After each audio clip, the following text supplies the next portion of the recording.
ಭಾಗದಲ್ಲೆಲ್ಲ ಬೆಳೆಕಳಿ ಮತ್ತು ಬೊಮ್ಮನಹಳ್ಳಿ ಕ್ಷೇತ್ರದಲ್ಲಿ ತುಂಬ ಈಗಂತೂ ಸ್ವಲ್ಪ ಚೆನ್ನಾಗಿದೆ.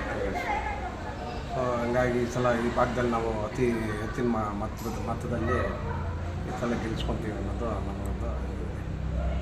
ಸರ್ BJP ಭದ್ರಕೋಟೆ ಅಂತಲೇ ಹೇಳ್ತಾರೆ, ಈ ಬಾರಿ ಅದು ಚೇಂಜ್ ಆಗುತ್ತೆ ಸರ್? 100% ಎಷ್ಟು ಜಾಸ್ತಿ ಲೀಡ್ ಜಾಸ್ತಿ ಕೊಡ್ಬೋದಾ ಸರ್? ನಾವು ನಮ್ಮ ಬೆಳೆಕಳ್ಳಿಲಿ ಇದ್ರಲ್ಲಿ ನಾವು ಲೀಡ್ ತೋರಿಸಿ ನಾವು ಕೊಡ್ತೀವಿ ಅಂತ ನಮ್ಮ ಭರವಸೆ ಇದೆ. ಯಾಕೆ ಸೌಮ್ಯಾರೆಡ್ಡಿ ಅವರು ಬರಬೇಕು ಬೆಂಗಳೂರು? ತುಂಬ ಒಳ್ಳೆ ಕೆಲಸ ಮಾಡಿದ್ದಾರೆ. ಮೊದಲು ಅವರು ನಮ್ಮ ಜಯನಗರ ಕ್ಷೇತ್ರ ಅಲ್ಲಿಂದ ಅವರು ತುಂಬ ಅಭಿವೃದ್ಧಿಗಳು ಮಾಡಿದ್ದಾರೆ, ಒಳ್ಳೊಳ್ಳೆ ಕೆಲಸ ಮಾಡಿದ್ದಾರೆ.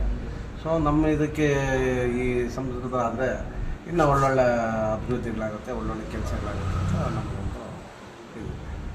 ಇಲ್ಲಿ ಇದೆ ನಮ್ಮ BV ಸಂಪತ್ರವರ ಅಪಾರ ಅಭಿಮಾನಿ ಬಳಗ ಇದೆ. ಅವೆಲ್ಲ ಒಟ್ಟು ಕಾಂಗ್ರೆಸ್ ಟರ್ನ್ ಆದರೆ 100% ಬೆಳೆಕಲ್ಲಲ್ಲಿ ವಾರ್ಡಲ್ಲಿ ಕಾಂಗ್ರೆಸ್ಸು ಜಾಸ್ತಿ ಬರ್ತದೆ. 100%.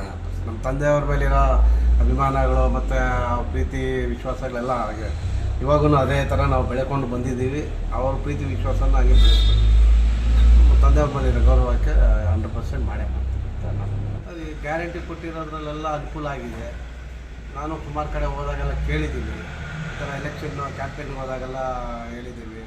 ಮತ್ತು ತುಂಬ ಅನುಕೂಲ ಆಗಿದೆ, ನಿಮ್ಮಿಂದ ನಮಗೆ ಒಂದು ಒಳ್ಳೆಯ ಇದಾಗಿದೆ.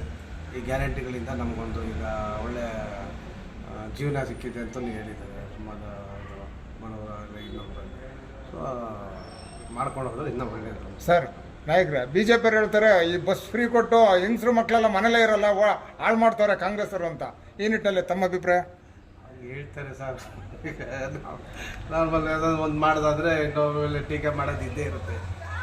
ಹಂಗಾಗಿ ಹೇಳೋರು ಹೇಳ್ಕೊತಾರೆ, ನಾವು ಮಾಡೋದು ಮಾಡ್ತಾ ಇರ್ತೀವಿ. ನಮ್ಮ ಕೆಲಸ ಏನಿದೆ ನಾವು ಒಳ್ಳೇದು ಮಾಡೋಣ, ಅದು ಒಳ್ಳೇದು ಮಾಡೋಣ. ಈ ಬಾರಿ ಆ ಗ್ಯಾರಂಟಿಗಳು ಕೆಲಸಗಳೇ ಉತ್ತರ ಕೊಡುತ್ತೆ ಸರ್ ಚುನಾವಣೆ? 100% ಸರ್. ನಮ್ಮದೇ ಇದು ಇವಾಗ ನಿಮಗೆ ಗೊತ್ತಿದೆ, ಎಲ್ಲ ಚೇಂಜಸ್ ಆಗ್ತಾಯಿದೆ. 100% ಆಗುತ್ತೆ ಅನ್ನೋದು ನಮಗೆ. ಈ ಗ್ಯಾರಂಟಿಗಳೇ ಕೈ ಹಿಡಿಯುತ್ತೆ ಈ ಸಲ ಕಾಂಗ್ರೆಸ್ನ?